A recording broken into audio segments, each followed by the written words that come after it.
Bonsoir mes frères, bonsoir mes soeurs. Je viens ce soir avec un message des plus urgents du Seigneur Jésus.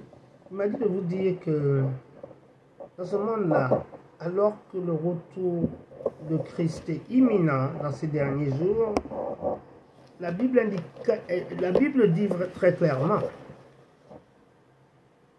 que le chaos social, c'est-à-dire le désordre, est très grand. Il y a beaucoup de choses très mauvaises qui arrivent. Il y a le chaos, il y a les fraudes dans les élections, il y a le kidnapping et l'assassinat des petits-enfants, les pédophiles, tout ça là. C'est un chaos grave. Il y a les criminels dans l'internet, les escrocs. Et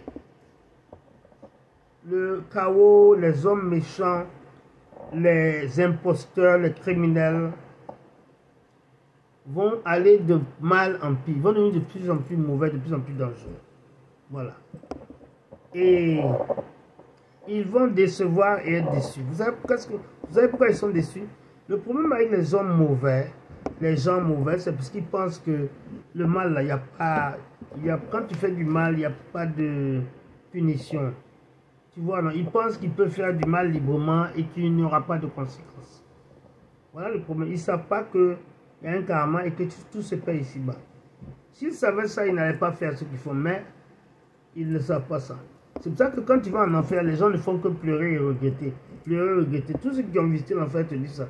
Que les gens pleurent et regrettent. Parce que leur regret, c'est de n'avoir pas su que le mal se paye. Non seulement tu le payes ici-bas, mais tu le payes pour l'éternité.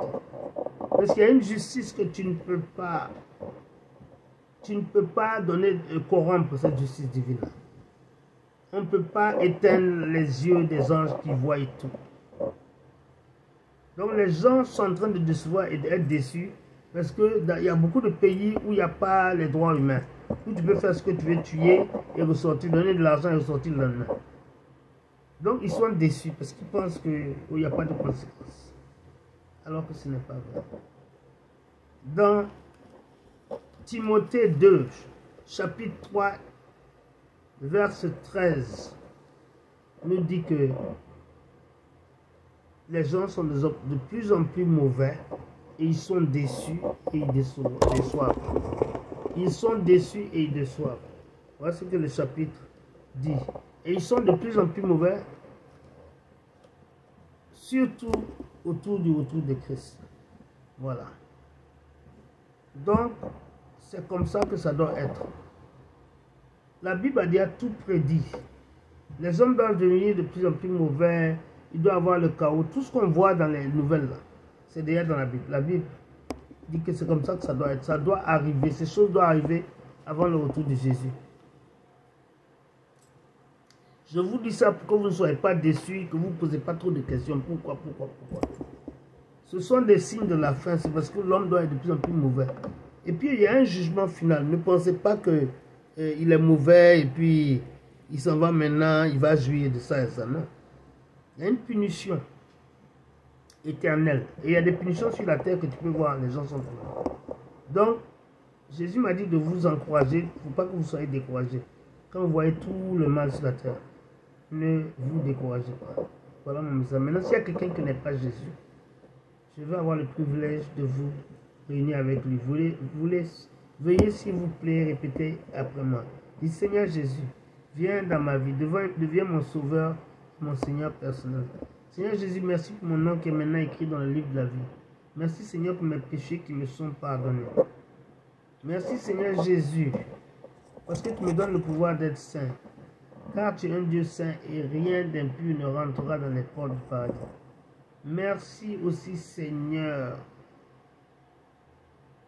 parce que tu me donnes de briller dans ce monde où les gens mauvais sont de plus en plus mauvais. Donne-moi d'être un chrétien qui brille, qui n'est pas conformé, qui ne s'allie pas avec le monde, qui ne cherche pas à être comme les gens du monde, mais qui se démarque, qui se sépare.